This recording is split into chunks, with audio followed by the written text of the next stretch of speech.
Good morning बच्चों। बच्चों, आप सब खुश हैं? पूछिए क्यों? क्योंकि आपके स्कूल खुलने वाले हैं ना। बहुत खुश होंगे आप लोग। इतने दिन से घर में बैठे बैठे सब परेशान हो गए।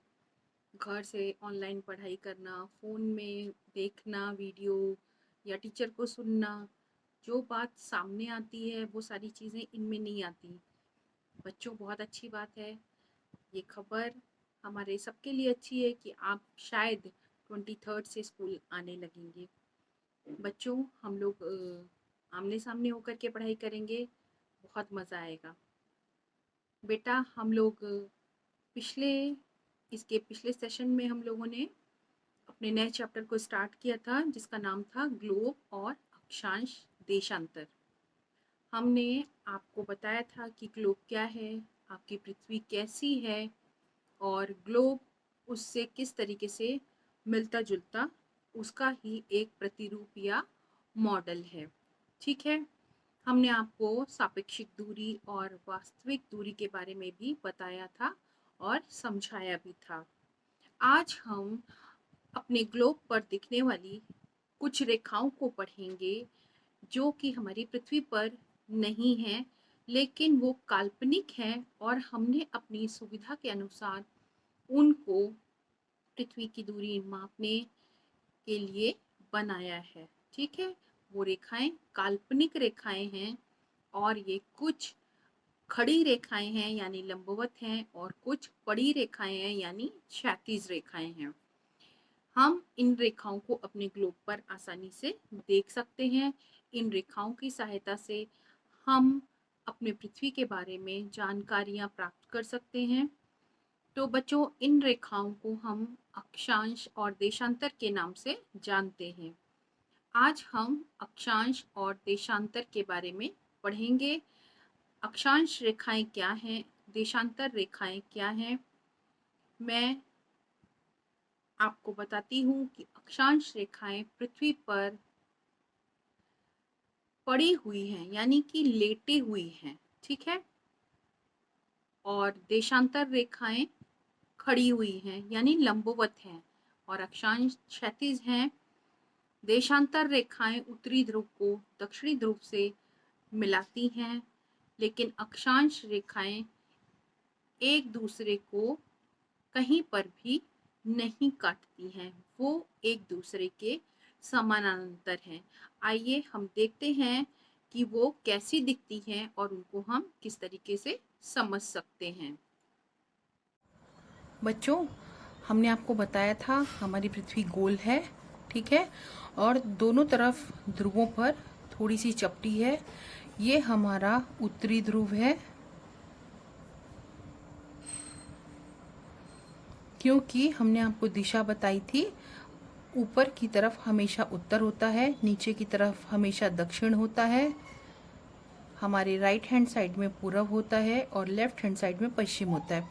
तो इस हिसाब से ये दिशा उत्तर दिशा हो जाएगी, इसलिए ये ध्रुव उत्तरी ध्रुव कहलाएगा और ये ध्रुव दक्षिणी ध्रुव कहलाएगा। ठीक है। अब पृथ्वी पर उत्तरी एवं दक्षिणी ध्रुव के रूप में दो ऐसे बिंदु हैं, यानी ये दो ऐसे बिंदु हैं जहां से किसी स्थान की हम वास्तविक स्थिति का पता लगा सकते हैं। ठीक है। इसके अलावा हमारी ये रेखा बिल्कुल विषुवत रेखा है। इस रेखा का नाम भूमध्य रेखा है या विषुवत रेखा हम इसको कहते हैं। ये भूमध्य रेखा या विषुवत रेखा कहलाती है और ये काल्पनिक रेखा है। मैंने आपको बताया कि सारी रेखाएं जो ग्लोब पर स्थित हैं वो सब काल्पनिक हैं, जिनको हमने ये मान रखा है कि हमारी पृथ्वी पर वैसे ही रेखाएं हैं और हम उसी के हिसाब से जो भी गणना करनी होती है करते हैं। तो हमारी ये जो रेखा है ये विषुवत रेखा या भूमध्य रेखा है, ये काल्पनिक रेखा है और ये हमारी पृथ्वी को दो बराबर भागों में बांटती है। ठीक है। बिल्कुल बीच में सेंटर में है पृथ्वी के और ये पूरी पृथ्वी को दो बराबर भागों में बांटती है। देखिए, यहाँ से यहाँ तक भी बराबर है और यहाँ से यहाँ तक भी बराबर है। ठीक है।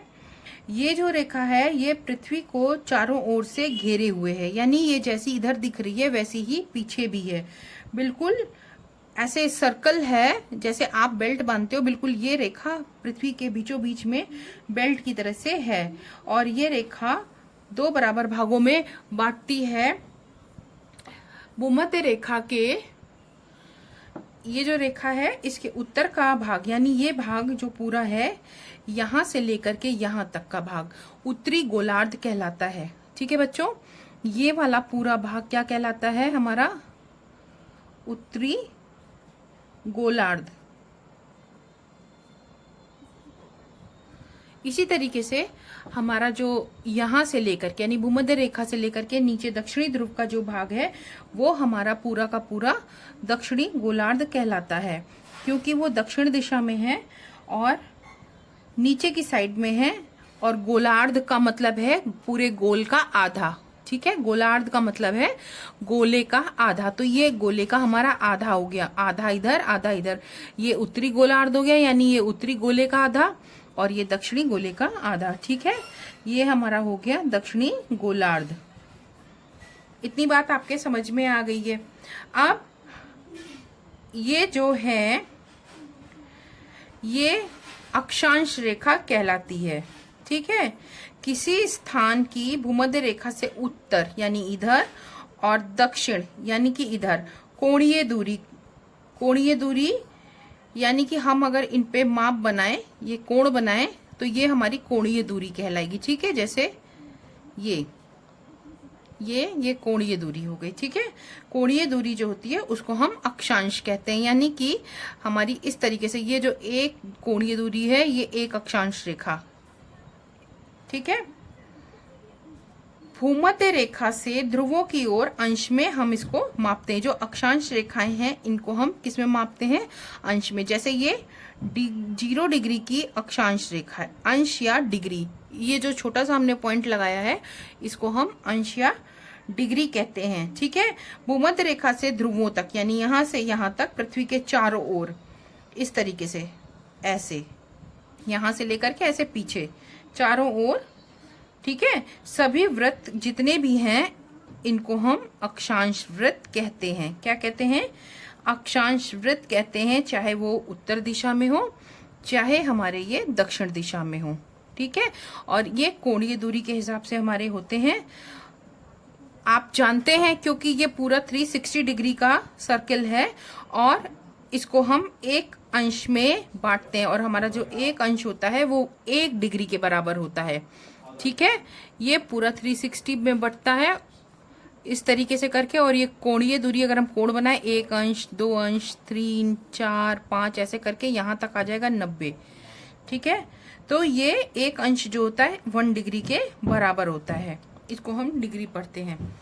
ये जो रेखाएं हैं ये सारी रेखाएं एक दूसरे के समानांतर होती हैं। ठीक है, यानी कि ये रेखाएं कहीं पर भी किसी से भी मिलती नहीं है, ना एक दूसरे को काटती हैं।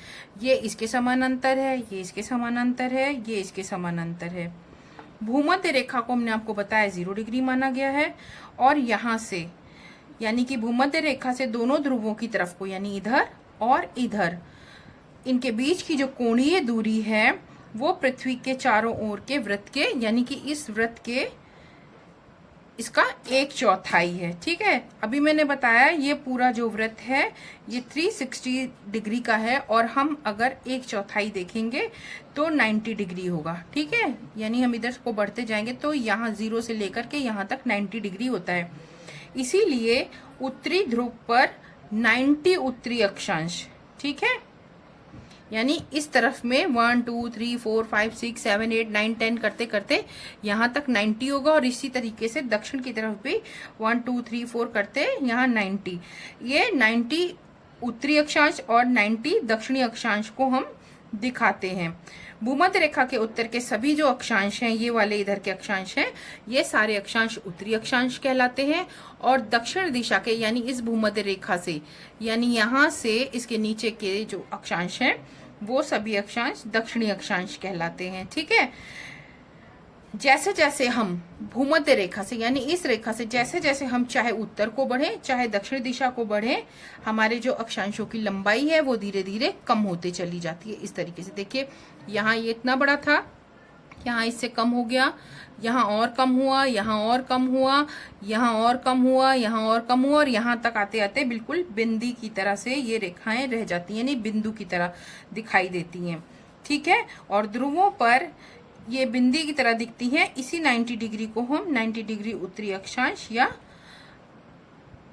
उत्तरी ध्रुव और 90 डिग्री दक्षिणी अक्षांश को दक्षिणी ध्रुव कहते हैं। अब इसमें हमारी कुछ महत्वपूर्ण जो रेखाएं हैं, हालांकि 0 से लेकर के 90 तक इधर और 90 तक इधर है, यानी कि कुल आपकी 90 उत्तरी अक्षांश रेखाएं हैं और 90 दक्षिणी अक्षांश रेखाएं। अब जो हमारी इसमें जो मेन है, जिनको हम सबसे ज्यादा महत्वपूर्ण मानते हैं, उनमें आपकी सबसे पहली रेखा है ये 0 डिग्री की रेखा, यानी कि भूमध्य रेखा। ठीक है, उसके बाद में अगली रेखा ये है एक, और एक ये है 23.5 डिग्री उत्तरी अक्षांश रेखा और 23.5 डिग्री दक्षिणी अक्षांश रेखा। ठीक है, ये जो रेखा है, इस रेखा को हम कर्क रेखा भी कहते हैं। कर्क रेखा यानी 20, अगर आपसे पूछा जाए कि 0 डिग्री की अक्षांश रेखा को क्या कहते हैं, तो आप भूमध्य रेखा या विषुवत रेखा बताएंगे। इसी तरीके से 23.5 डिग्री की रेखा को हम क्या कहते हैं, कर्क रेखा कहते हैं, उत्तरी अक्षांश रेखा को। और दक्षिणी अक्षांश 23.5 डिग्री अक्षांश रेखा को हम मकर रेखा कहते हैं। ठीक है, ये 2 उत्तरी अक्षांश और दक्षिणी अक्षांश की और 2 मुख्य रेखाएं हैं। इसके बाद में आपकी जो नेक्स्ट मुख्य रेखा है वो भी बराबर दूरी पर उत्तरी और दक्षिणी दिशा में स्थित है, यानी कि गोलार्ध में स्थित है। ये 66.5 डिग्री अक्षांश रेखा उत्तरी अक्षांश रेखा और ये 66.5 डिग्री दक्षिणी अक्षांश रेखा। इन रेखाओं को हम, जो हमारी उत्तरी अक्षांश रेखा है उसको हम आर्कटिक वृत्त कहते हैं। आर्कटिक रेखा या आर्कटिक वृत्त, क्योंकि पूरा गोला है ना, इसलिए इसको हम रेखा के साथ की जगह वृत्त भी कह सकते हैं। और जो हमारा ये नीचे का दक्षिणी छोर पर जो हमारा अक्षांश रेखा है उसको हम आर्कटिक रेखा या आर्कटिक वृत्त कहते हैं। ठीक है, ये अंटार्कटिक रेखा। ये हमारी 1, 2, 3, 4 और 5, ये हमारी मेन 5 रेखाएं हैं, अक्षांश रेखाएं हैं। इनके बारे में आपने आज सीखा है। अब हम देशांतर रेखाओं की बात करेंगे। बच्चों, ये अक्षांश रेखाएं अभी हमने बताया इस तरीके से क्षैतिज अवस्था में होती हैं। इसी तरीके से हमारी जो देशांतर रेखाएं हैं, ये आपकी पृथ्वी है। देशांतर रेखाएं हमारी जो हैं वो दोनों ध्रुवों को मिलाते हुए खींची जाती हैं। ठीक है, जब हमें पृथ्वी पर किसी स्थान की स्थिति का पता लगाना होता है तो उस अक्षांश के अलावा हम देशांतर का भी पता लगाते हैं, तो हम सही स्थिति को जान सकते हैं। ठीक है, अब ये देखिए, जैसे ये आपका उत्तरी ध्रुव है और ये दक्षिणी ध्रुव है। इन दोनों ध्रुवों को मिलाते हुए जो रेखाएं खींची जाती हैं वो अर्धवृत्ताकार होती हैं। इस तरीके से देखिए, ये अक्षांश रेखाएं मैंने आपको बताया था, ये आगे से पीछे तक ऐसी गोल होती हैं, लेकिन ये गोल नहीं होती हैं, ये अर्धवृत्ताकार होती हैं और इस तरीके से उत्तरी ध्रुव और दक्षिणी ध्रुव को मिलाते हुए बनी होती हैं। ठीक है, ये भी 1-1 डिग्री पर ही होती हैं और उस हिसाब से ये 360 रेखाएं होती हैं।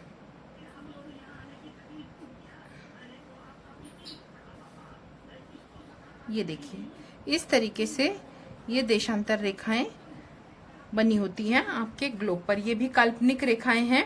ये रेखाएं दोनों ध्रुवों को मिलाती हैं अर्धवृत्ताकार रूप में। इनके बीच की दूरी भूमध्य रेखा से ध्रुवों की ओर जाने पर कम होती है। यानी कि ये देखिए, ये जो भूमध्य रेखा थी हमारी, वो हमारी अक्षांश रेखाएं समानांतर थी, उनकी लंबाई कम होती थी और इनके बीच की दूरी कम होती है। जैसे हम यहाँ भूमध्य रेखा पर जब होंगे तो देखिए इन सबका बीच का गैप हमको अधिक दिख रहा है, ठीक है, ये दूरी अधिक है। और जैसे जैसे हम ध्रुवों की तरफ को बढ़ते जाएंगे तो ये दूरी धीरे धीरे कम होती चली जाएगी। अब आपके समझ में आ गया, जैसे जैसे हम भूमध्य रेखा से ध्रुवों की ओर को बढ़ेंगे तो इनके बीच की दूरी शून्य होती जाती है और उत्तरी और दक्षिणी ध्रुव पर ये केवल बिंदु की तरह ही रह जाते हैं। 360 डिग्री का कोण बन सकता है और ये 360 रेखाएं होती हैं, यानी कि इनके बीच का जो अंतराल है वो 1 डिग्री का अंतराल है, ठीक है। तो आपकी कुल देशांतर रेखाएं कितनी हो गई? 360 देशांतर रेखाएं हो गई।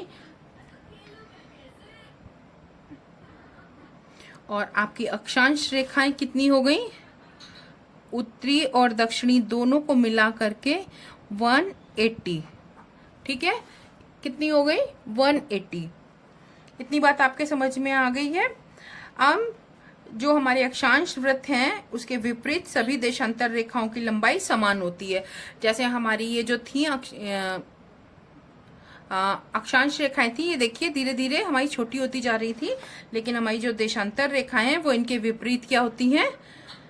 एक बराबर होती हैं।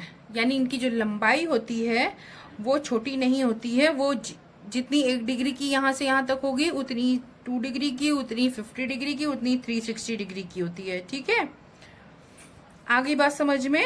इन सभी के जो है हमको गणना जब करनी होती है तो लंदन के निकट एक ग्रीनविच नामक स्थान है जहां पर ग्रीनविच वेधशाला यानी कि आपकी जो ऑब्जर्वेटरी होती है वो वहां पर स्थित है, ठीक है। और वहां से जो गुजरने वाली रेखा है वो 0 डिग्री देशांतर रेखा है, जिसको कि हम प्रधान रेखा कहते हैं। ये मान लीजिए ये 0 डिग्री की देशांतर रेखा है, इसको हम प्रधान देशांतर या प्रधान यामोत्तर भी कहते हैं।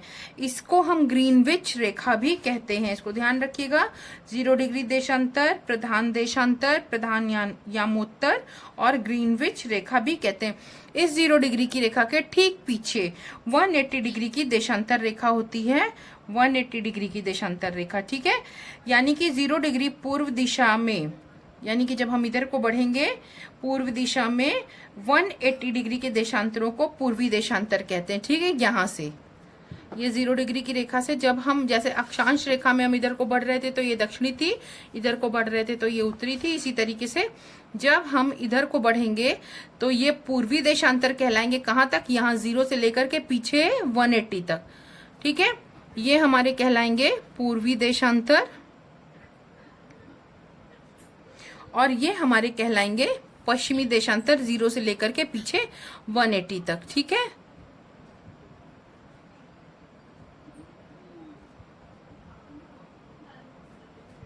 जीरो डिग्री से पश्चिम दिशा में जब हम बढ़ेंगे तो ये पश्चिमी देशांतर हमारे हो जाएंगे।